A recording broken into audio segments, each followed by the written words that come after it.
grew up in California. The ocean was always just there, taken for granted. And right next to it, also taken for granted, was Highway 1. Today I live and work in Los Angeles, and Highway 1 is still there, hanging over the ocean on the edge of America.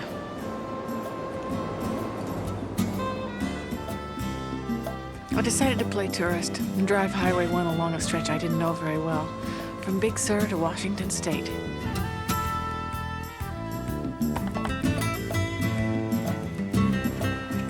I learned there's a lot more going on off the road than on the road, and that Highway 1 is more than just scenery.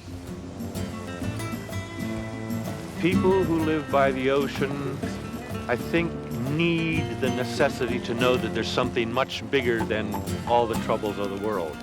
You can take the whole town of Florence or Eugene or Portland, drop it off out there, it'd make a big ripple, and then it would all just disappear, and things would just be right, even and calm again. Highway 1 is more than a road. It becomes a way of life. And the people who live and work alongside it have driven it straight into their dreams.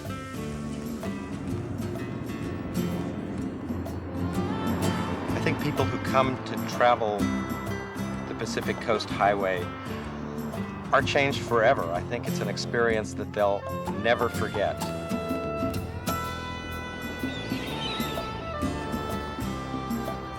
It's the closest Indian feeling I've ever felt here. You see this stuff and you look out, and you know, when you look out here and you don't see that light, you could be 1,000 years ago or 1,000 years from now, and not much is going to change. This country is where a nature lover wants to be, a man that wants to be independent, a sportsman wants to be. There's everything you want here, plus the rain.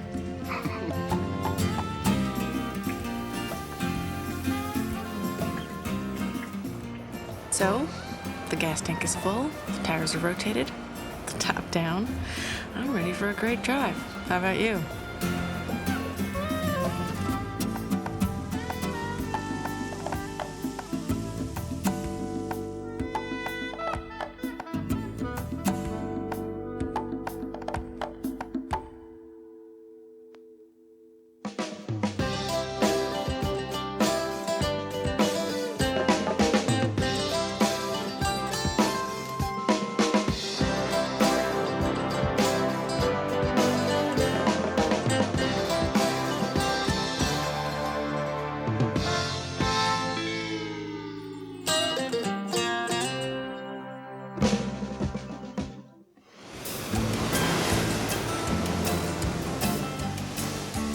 Big Sur, Carmel, Monterey.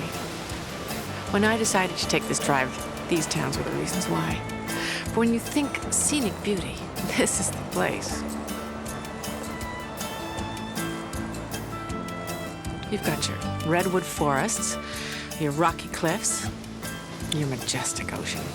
And of course, Highway 1, which puts these sights right in front of your dashboard.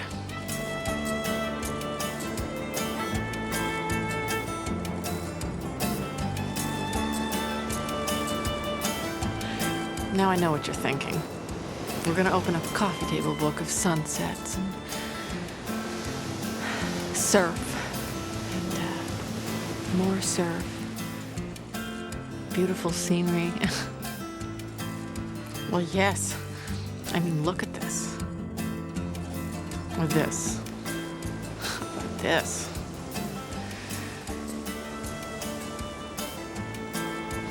But I found that the real heart of this drive lies behind the scenery, inside the dreams of the people who live beside it.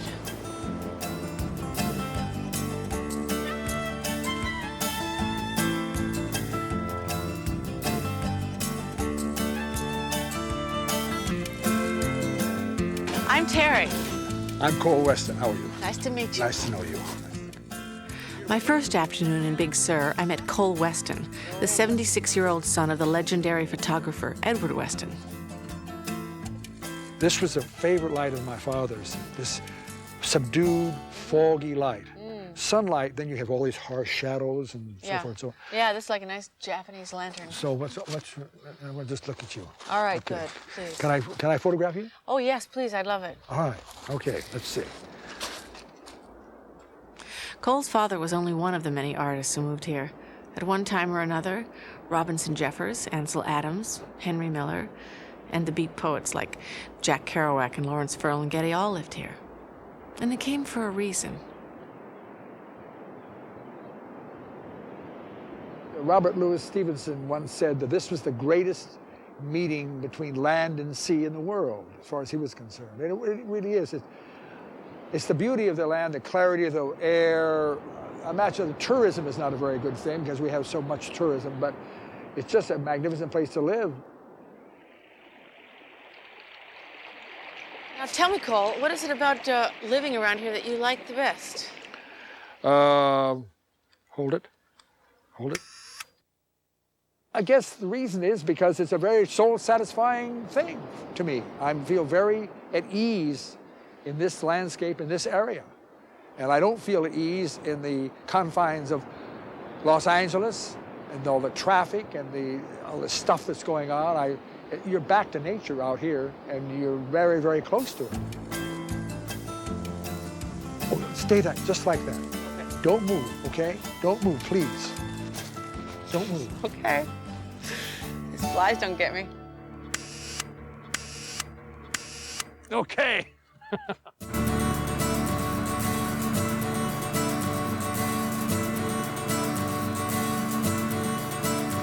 A few miles up the road from Big Sur, we get to Steinbeck country.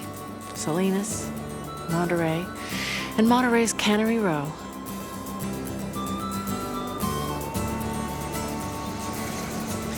Today, Cannery Row doesn't can sardines. It cans experiences.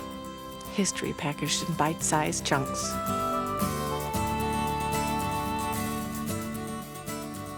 Fortunately, right at the end of Cannery Row, I found the Monterey Bay Aquarium, a beautiful example of what can happen when science and tourism collide, a collision that first occurred when John Steinbeck published Cannery Row. In Cannery Row, Steinbeck immortalized his close friend, Ed Ricketts, as Doc. Ricketts' career was not a figment of Steinbeck's literary imagination. He was one of the nation's first marine biologists.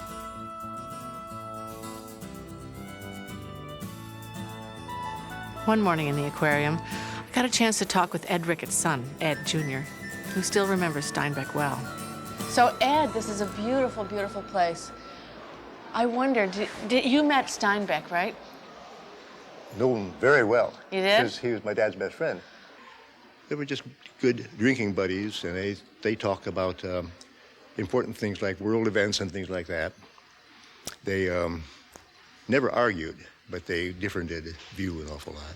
One thing is a difference about the old story is that Ed Ricketts couldn't tell a lie, and John Steinbeck couldn't tell the truth. Kind of a joke.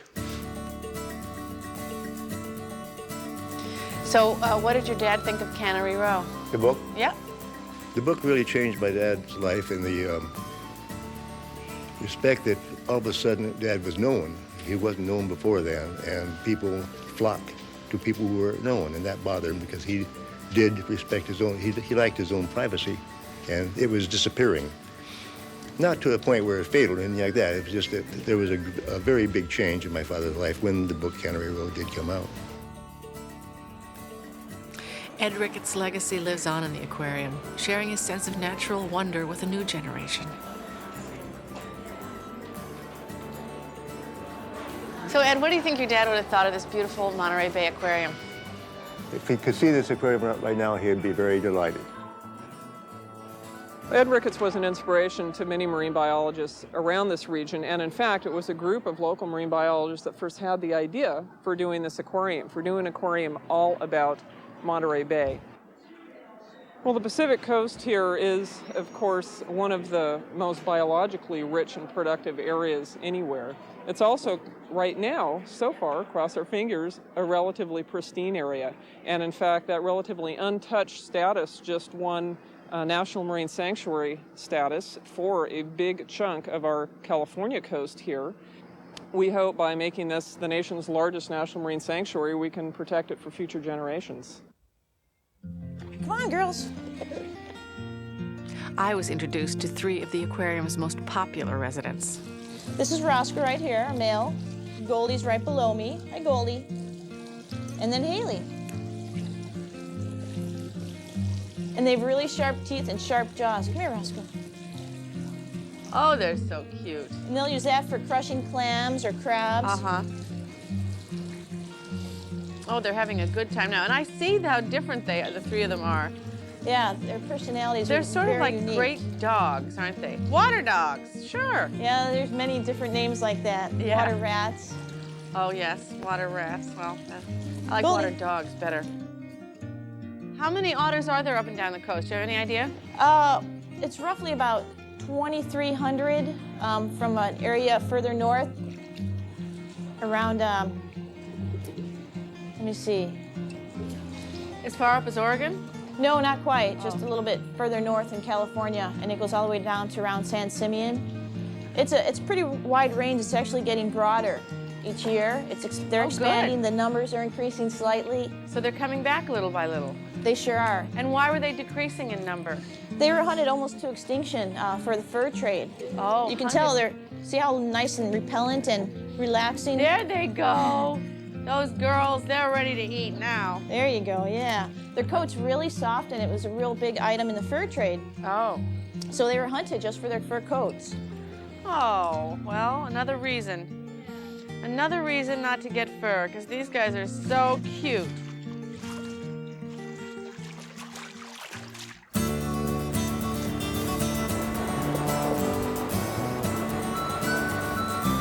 Now, if you drive 20 miles up the road to Castroville, there's one food you simply cannot ignore. No, it's not the artichoke. That's right. The completely transplanted, non-indigenous, artistically carbonized taste of real Texas barbecue. Highway 1 style. Vegetarians need not apply. This is good. Just not enough. Not enough of it.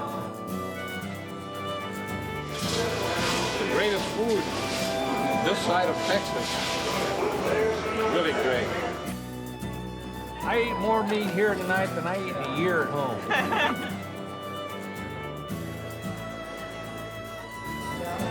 Wow. Outstanding. So, Don, this is pretty good barbecue. What's the secret of it? What's the secret of good barbecue? First off, that's excellent barbecue. Okay, And- excellent. It's excellent. And you've only had chicken, but the secret of the barbecue is really the wood, the pit itself, and the rub that you put on it. We use a dry rub and not a sauce. We don't cook with a sauce, but we use a dry rub. Mm-hmm. And So that must be kind of a loving rub, too, right? it Kind is. of coax them into being nice. You have,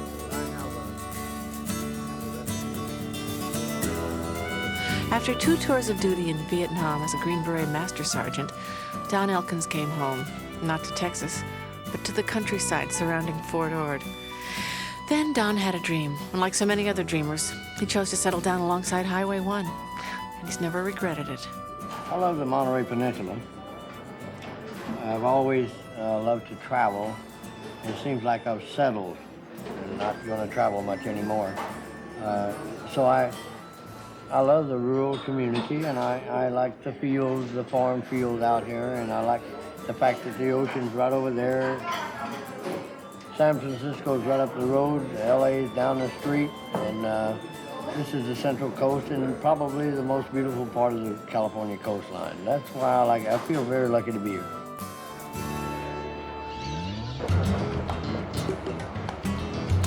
So culinary attractions are one thing, but as I headed north, I kept seeing evidence of another kind of attraction.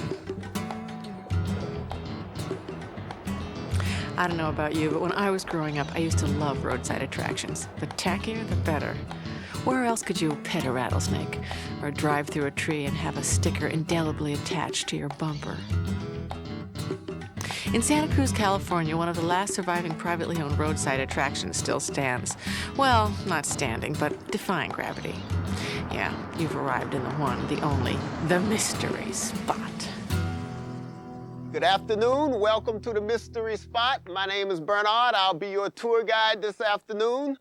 At the mystery spot, gravity and gullibility collide. Okay, if I could have you stand over on this side.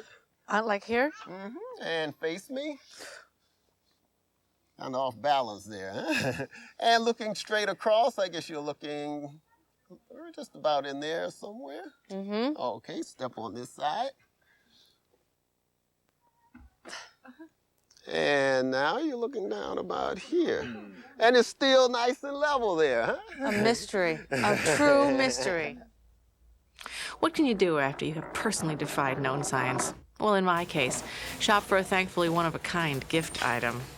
4 things women should know: how to look like a girl, how to act like a lady, how to think like a man, and how to work like a dog. Very, very amusing in the age of feminist literature.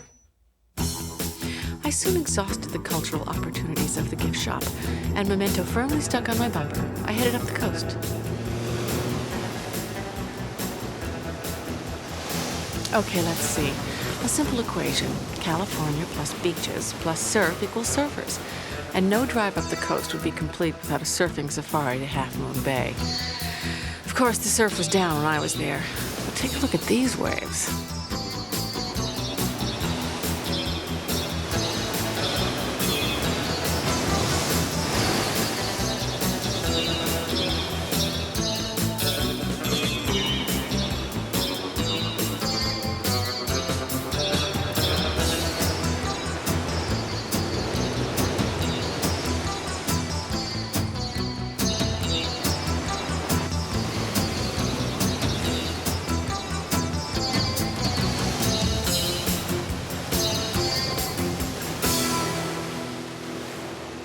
This surfing thing, it's really amazing. It's a way of life. Look at the Beach Boys. They couldn't stop talking about it or singing about it. And now Jeff here, he's out on those waves every day. He has to, or he doesn't get through the day. Right, Jeff? I'm driven to surf. And wow. That relationship between the ocean, it's like any other relationship. Sometimes it's good, sometimes it's bad, but it's a lot of fun. So you get in the rhythm with it, and those waves are tossing you around, and you got to feel what they're doing. Yeah, and it's a great thing. It's never the same. Mm-hmm. Every time you go out, it's different. Every wave is like a snowflake. Wow, so it's like a Zen meditation, kind of, isn't it? Well, yeah, maybe I'm stretching things, but it seems like it's a very philosophical thing that happens to people that surf in the ocean. It's a really good, wholesome. I mean, energy. The energy in surfing is just amazing. To Jeff, surfing isn't recreation. It's self-expression. It's art. Surfing for me has been like a personal achievement, a complete expression of my complete self as far as the way I can dance with the ocean and the waves, to see the water and to know every piece about it, everything about that is really gratifying. Some of the best times that I've had in surfing is taking my 11-year-old son out and seeing him get his first ride all the way to the beach, and the excitement and joy he has on his face as he gets back on his board and paddles back out to get another one. And that's the same kind of joy that I get when I get a wave and ride it to the beach.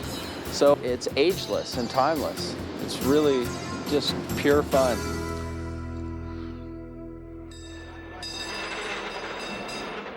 After Half Moon Bay, we soon hit San Francisco, otherwise known as the city. I'm not going to do anything to bring more tourists here, so forget Chinatown and cable cars, etc. Instead, I took a cultural detour to the spiritual home of Bohemia, Lawrence Ferlinghetti's City Lights bookstore. And there I got some homework from Jack Kerouac biographer Dennis McNally.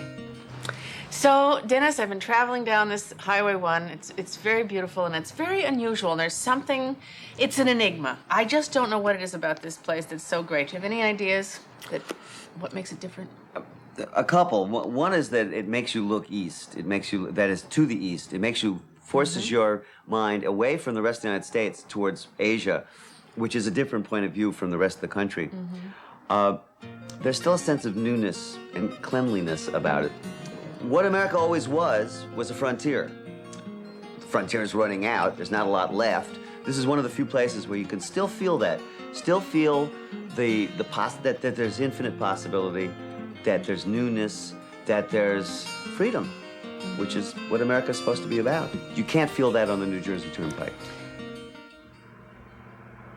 Kerouac, Miller, Ferlinghetti, Steinbeck, Kesey, all of these writers found inspiration along this drive.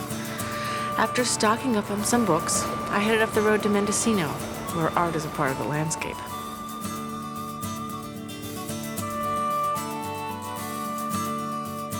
The reason we moved to Mendocino was because Mendocino was the last unspoiled place, but with access to a city. And I've lived in the Bay Area for about 20 years and raised children there. As it became more filled up and just so many people, we decided to get away with our last daughter and try a new experiment. And 6 years ago, I guess now, we moved up here. Pamela Celine Palmer has earned worldwide attention for her work that would be impossible to create anywhere else.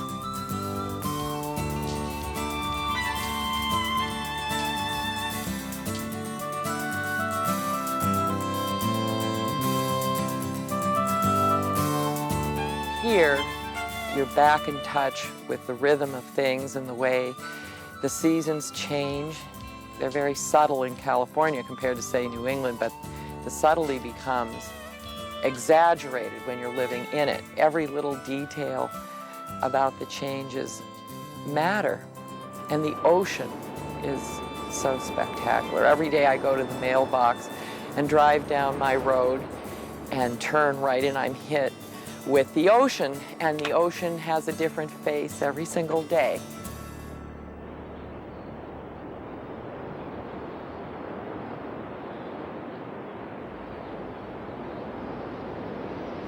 As you drive, the ocean is always right outside your window. Always present, always changing.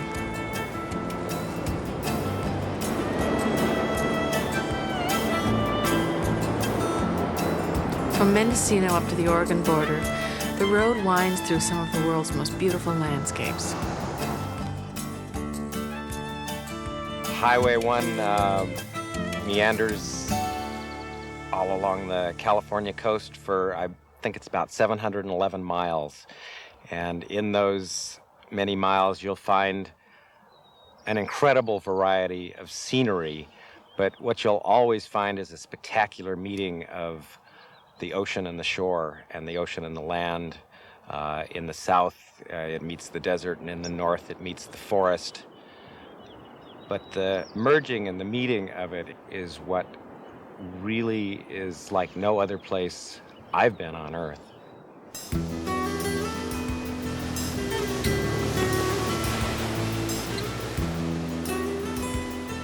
You might have it calm and flat as a pancake, or you might have roaring waves, but when you look out over that vast expanse of ocean to the horizon, it taps into a special place in the heart and spirit. It gets taken into the heart in a way that we may not even realize or come to acknowledge until after it's already been done.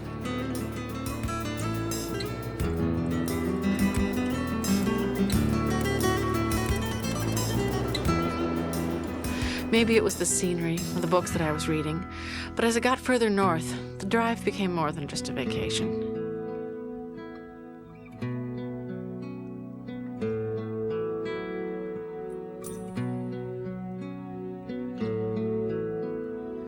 The Native Americans who still live along this coast don't need this road to connect them with nature. The connection was established centuries ago. Jim Rogers is a forester who's dedicated his life to preserving these values. I guess what I see is a little bit of what used to be here. I realized what this land was like before the white people ever came here, and why it was so important to the Indians who lived here for thousands of years, that I have some kind of an inkling of how they felt about it, and the spiritual values that were common to them that we've pretty much lost.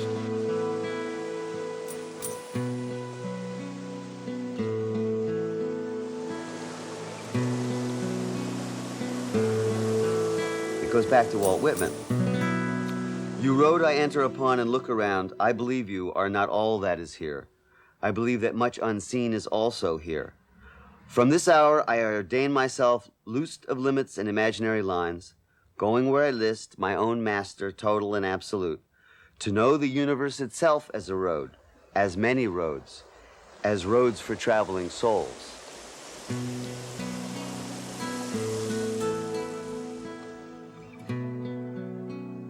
But for many people living along this coast, myth and poetry are a secondary concern. Making a living comes first. And where there is water, there are fish, and fishing is still a major industry along the northern coast. I'm the captain of the boat, and these are my crewmen. I have 2 crewmen and just me, and they work the back deck, they work all the net gear, and I just drive the boat to where I think the fish are at, and I tell them when to pick up the nets. It's a different way of life, and there can be big rewards for your efforts. We work hard out there, and when we come in with a good catch, we feel real good about it because we know we earned it.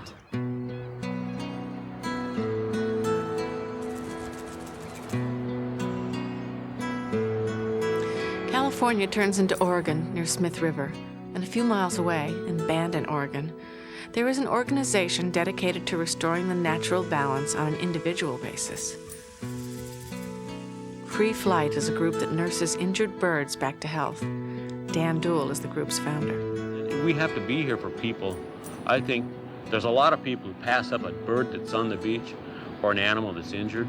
We have to be here for those people who actually make that effort, because it may be the first and only wild animal they've ever picked up in their life. And I can tell you that that's from personal experience. That's the way they care for those things when they hand them to me, and the tears that they shed when they leave. The animal, they've only had it for a half an hour, and it's already got a name, and it's already got, they put a lot of human emotion into it. So people really do care, and there are a lot of people out there who really do care. I've got 100+ volunteers who definitely care.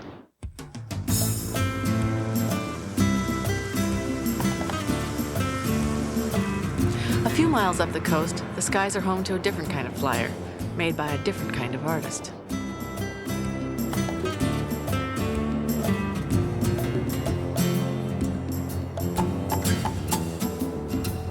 I used to be an art teacher, and now the sky is a wall on which I can hang my kites, and I can vary the exhibit from time to time, and different colors, different shapes. So that's part of the poetry of it. And then you hold the winds in your hand. That's nice connection. Very much like sailboating. In sailboating, you've got the water and then the winds in your other hand, and you're the creature from the land.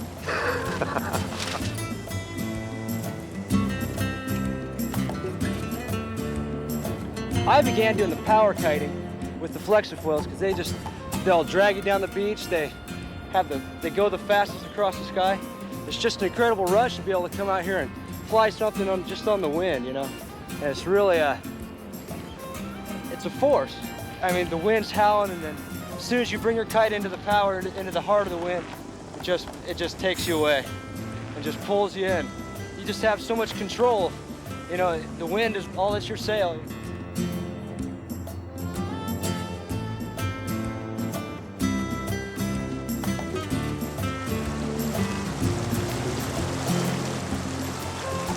Oregon's seaside villages all seem to form at the rivers, all more or less a half hour from each other.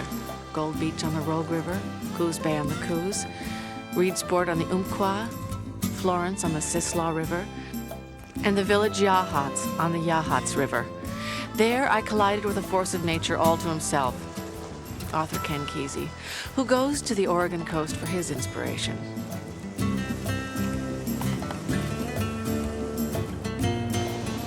The word Oregon, as near as people can figure, goes back to the word origin.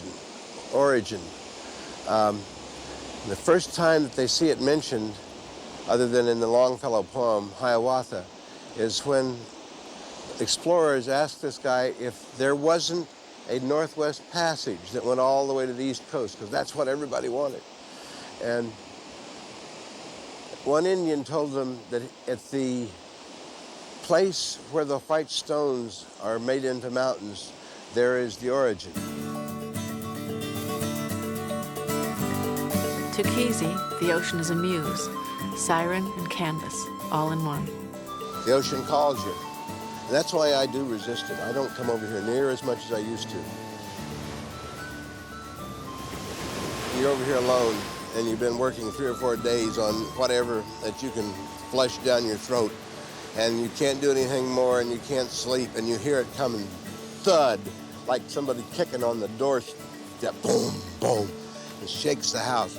It shakes you to your foundation. You know that at any point, this ocean could kill you.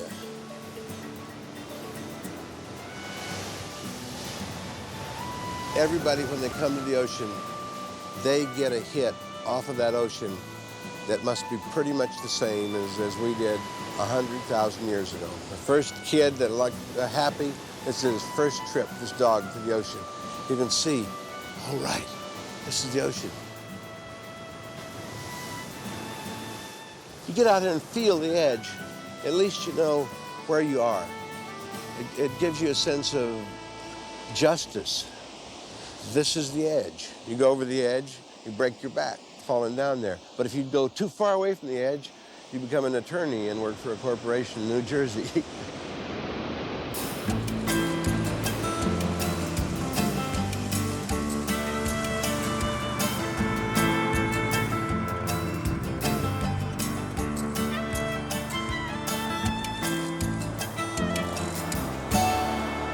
Visiting here this morning with Terry Garr, who is in our area and right here in Tillamook, because she is the hostess of a program called Great Drives of America. Good morning, Terry. Good morning, Mildred. Nice All to see right. Great Drives of America. Of course, we all know that one of our favorites is the Pacific Coast Highway. And how many of these are you going to do? In Tillamook, Oregon, I stopped off at KTIL radio station and met 83-year-old DJ Mildred Davy, host of the show It's a Woman's World. Well, what you're telling me then, Terry, that this is not, you're not going to get in a car and like Kuralt and go down a highway and see the fence posts in the field, and you're going to actually talk with people like you have done with me here today all along this highway. Is that the purpose of it? Yeah, we have talked to quite a few people, and I figured it's more like Travels with Charlie. You know that Steinbeck book where he traveled down the coast with his dog?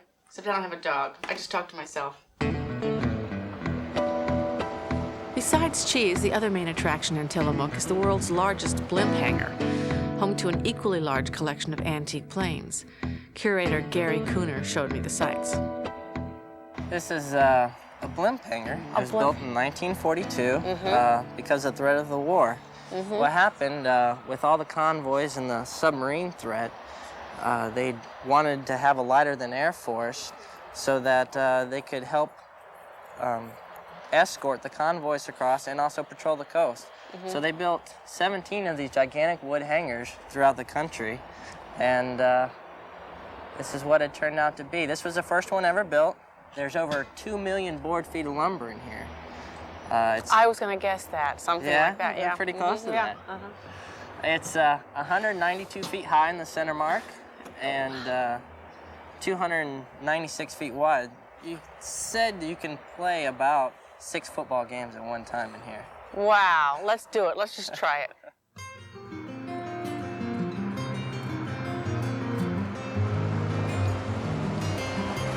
Beautiful ocean, beautiful calm seas. The tide is in, by the way, way in. Got some storm clouds out there, though. Very nice. That was the town of Bay City, population 1,005. Small. Small but mighty.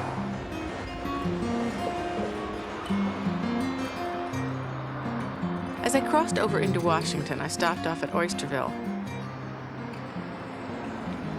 Founded in 1854, this village was once the center of the area's oyster harvest.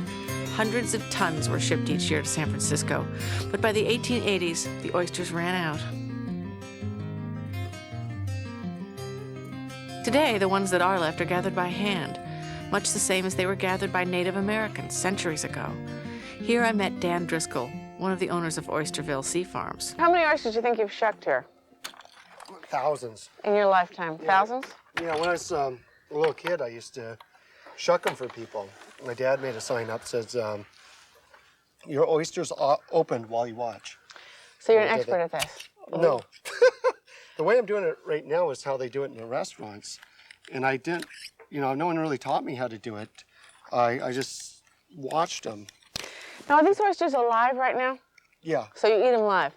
Sort of. It's sort of an animal maniac thing. I think of them a lot like carrots. Not a zoologist, so I can't really compare which one's higher on the evolutionary scale, but... I think I just made a really big mistake. What'd you do? I ate one. Without any seafood sauce? Is that Just the I mistake? ate one like you're eating one because I think I can do what you do, but it's probably... Did you enjoy it? Did it taste good?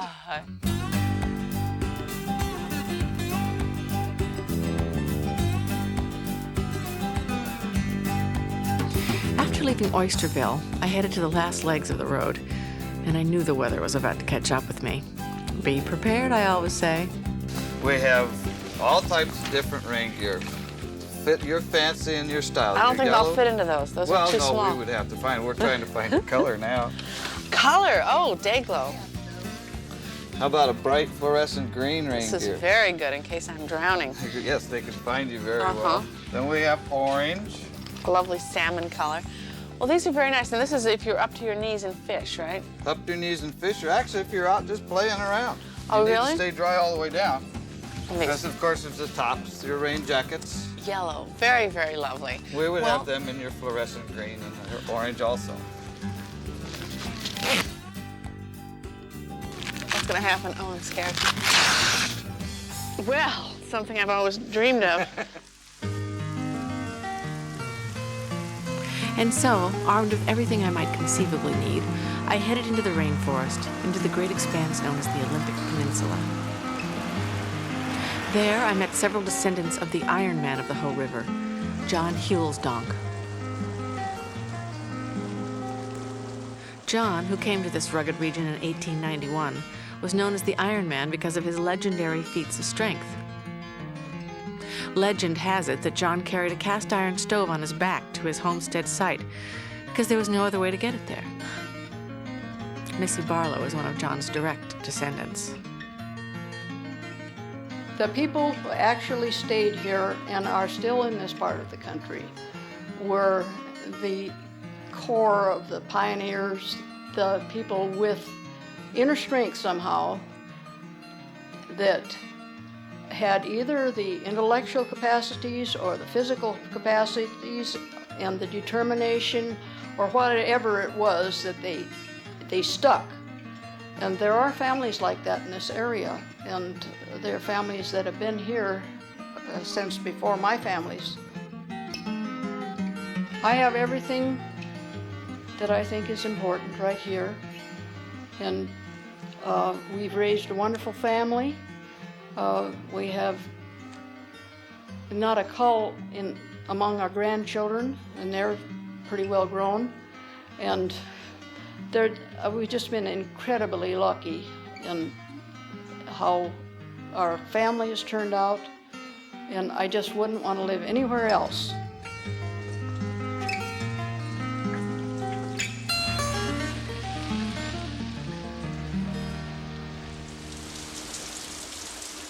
Bob Huelsdonk also carries on the family traditions.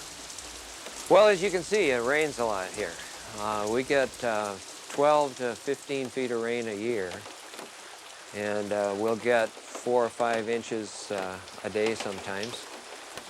And The ground sometimes gets so wet that the sod floats in the lower field.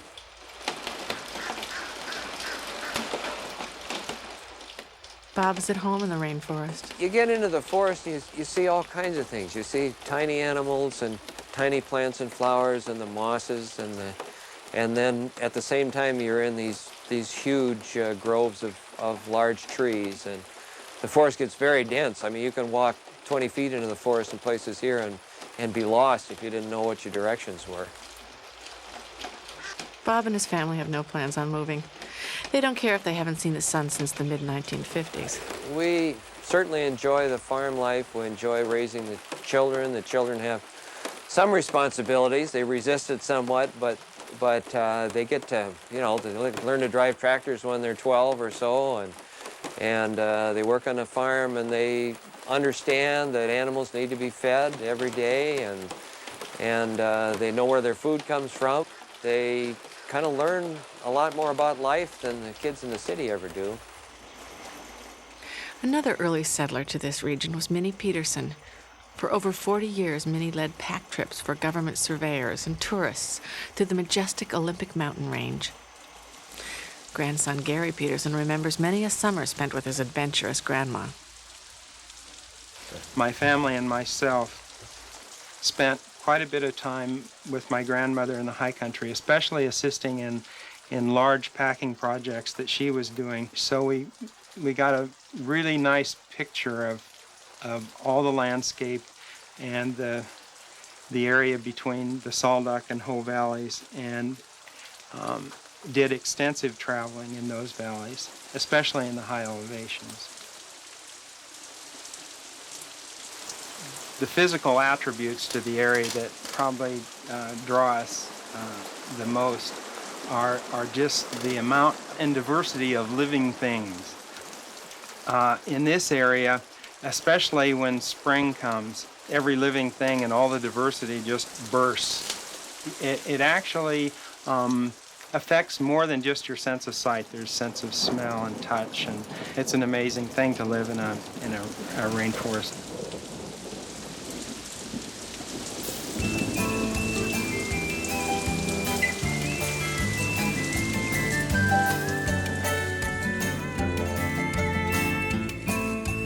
Port Townsend, known as Washington's Victorian Harbor, was founded in 1851. Port Townsend started out as a San Francisco wannabe, and a lot of fancy mansions were built, waiting for rich people to move in. But the best laid plans of mice and men, well, anyway, in the 1890s, the railroad bypassed Port Townsend. Now, 100 years later, the town is filled with a different kind of richness, with artists of all shapes, sizes, and talents. Port Townsend is where my drive ends and comes together. Port Townsend's history is diverse, it is, and yet it is universal at the same time. So, in terms of what I think is important about Port Townsend, may not be for someone else, and that's okay, because we all make up the same place. But when I drive by the golf course and I see where legend has it that Chetzemoka or Chichmahan, the local Indian chief, stood for 10 days to protect the white settlers, I both laugh and admire the man, because I know the story is apocryphal, at least I'm sure it is, but there's a certain sense of heroism there that I admire and want to believe is true. So I can have it both ways here. I can have history as it is or was for me and for others, and as I would like it to be.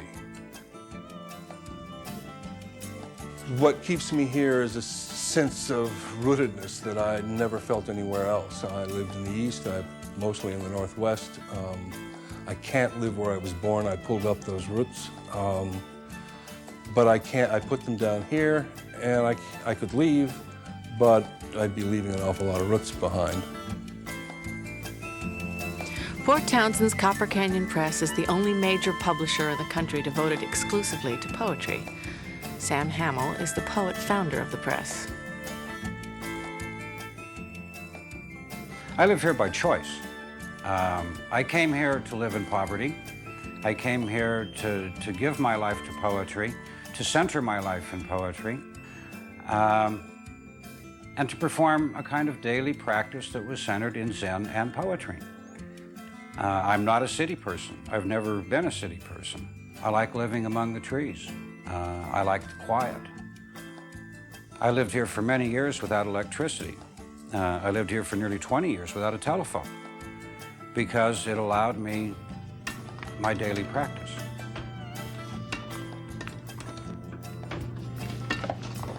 The work that I do at the press is what I'm good for. It's what I spent my whole life studying for. And the work that so many people do to make all of this work takes my breath away when I considered that 20 years ago, I was here in this shop alone with one platen press and one bank of type. This whole building was empty.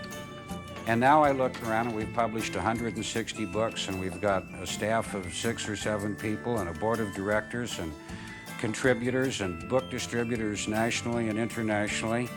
And it's just because we wanted to make some poetry and give it away. It takes my breath away. It's magical.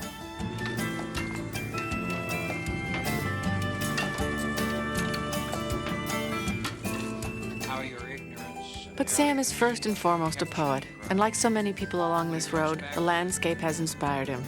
In this case, to translate an ancient Japanese poem. The sun and moon are eternal travelers. Even the years wander on. A lifetime adrift in a boat, or in old age leading a tired horse into the years. Every day is a journey, and the journey itself is home.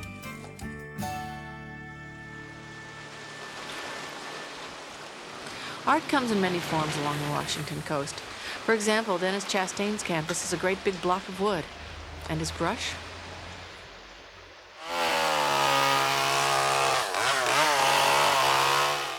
A chainsaw? Is that all you need? No, what you gotta do is go down to the store and buy a sack of marbles. And you put as many as you can in your mouth. You take one out and throw it just as far as you can. The next one, you throw it as far as you can. Once you've lost all of your marbles, go buy a chainsaw. You're qualified.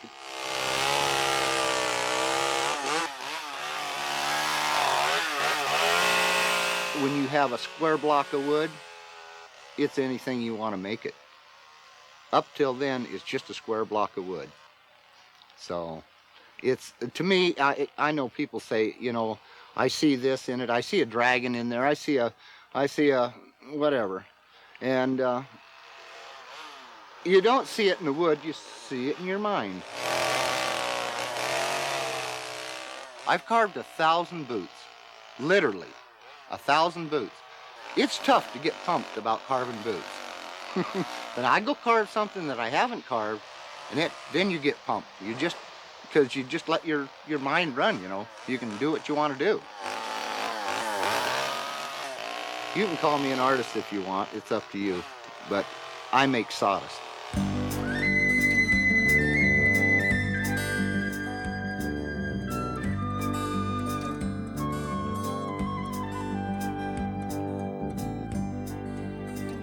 I've seen how the ocean and dreams can meet and be expressed in art. Perhaps the most direct form of that expression can be found at Port Townsend's Northwest School of Boat Building.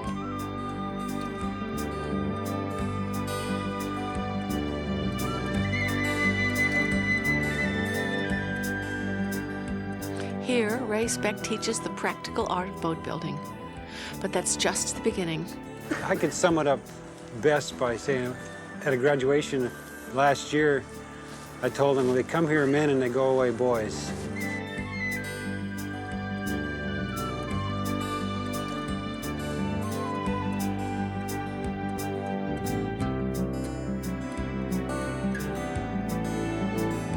They come here to get a chance to work together on a project that's growing every day. Something's appearing before their eyes that they've produced with their own hands. They're working with friends. You know, it's like going back, you have this group that you get real close to, you're working with, and it's something that's kind of lacking in the everyday world.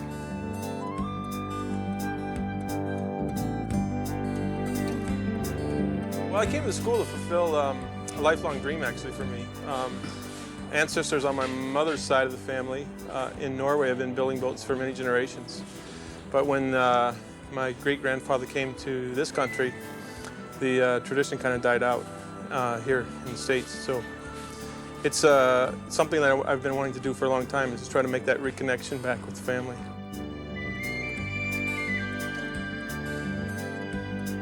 Well, I came here to learn the trade because, I don't know, most people these days, they want to pursue intellectual activities and whatnot, and then fall into the rat race. But I found that these days you really need a trade to fall back on.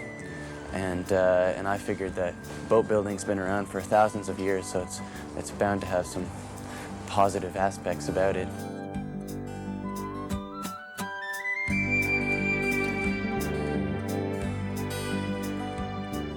When the boat's launched, you know, or even as it's being built, as the form starts appearing, it becomes exciting. The planking of it's the most exciting part, because you get this hull where there was nothing.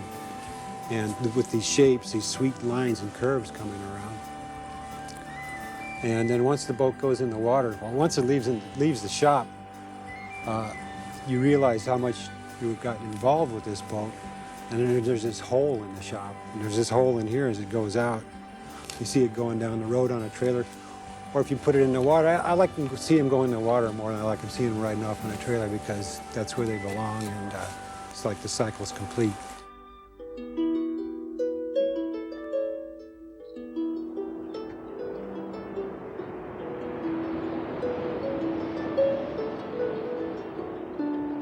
The cycle is over for me, too. I started out this drive playing tourist. Now, at the end, as I head back to my home in Los Angeles, I'm a different kind of traveler.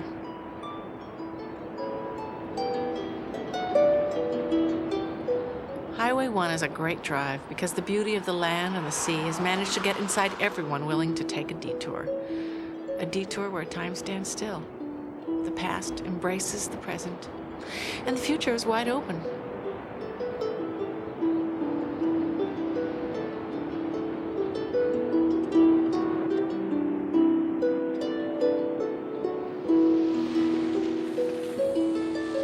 Well, the ocean and the highway guy are kind of alike in that they're sailors. They're moving. This isn't the Great Plains. This isn't where you run a truck farm or raise cattle. You live here by the ocean because there's something that makes you want to live by the ocean.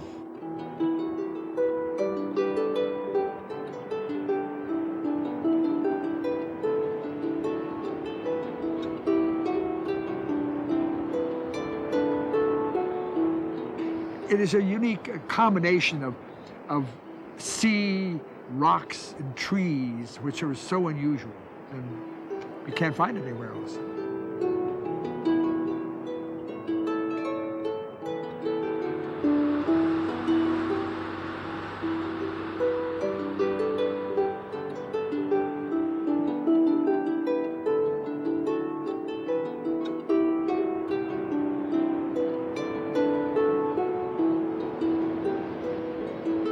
Now, at the turn of the century, Highway 1 may be the last remaining sanctuary for the human spirit, as it feels as though the world is literally getting more and more overpopulated and simply more and more crowded, psychically as well as physically.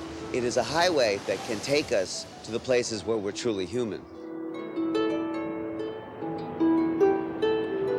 And it's still there, thank the Lord, and it still takes us to the quiet places of the heart, to places that aren't overpopulated and that are beautiful, and it still may save us, I hope.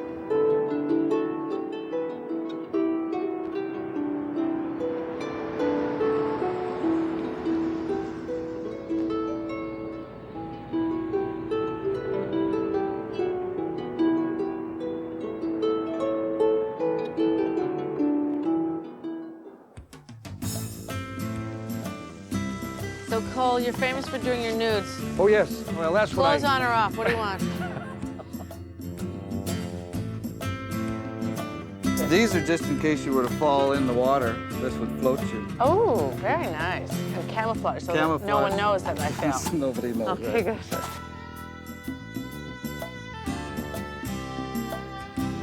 What's in that big one? A big oyster. Oh, let's see it. Okay, I don't know if he's going to be a very pretty oyster. See, when they get this big, I want to open this one because this one's even bigger. It's just like in life, you know? When they get real big, sometimes they're ugly, Well- personalities and things.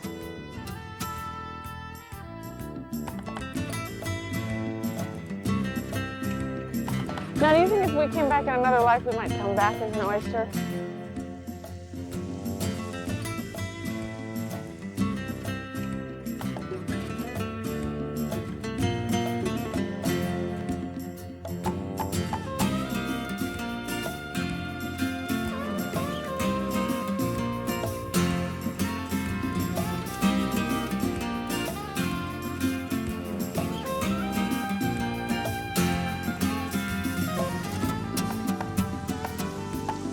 He asked me what we're shooting, as if we were shooting anything. We're not shooting anything, we're just driving through town.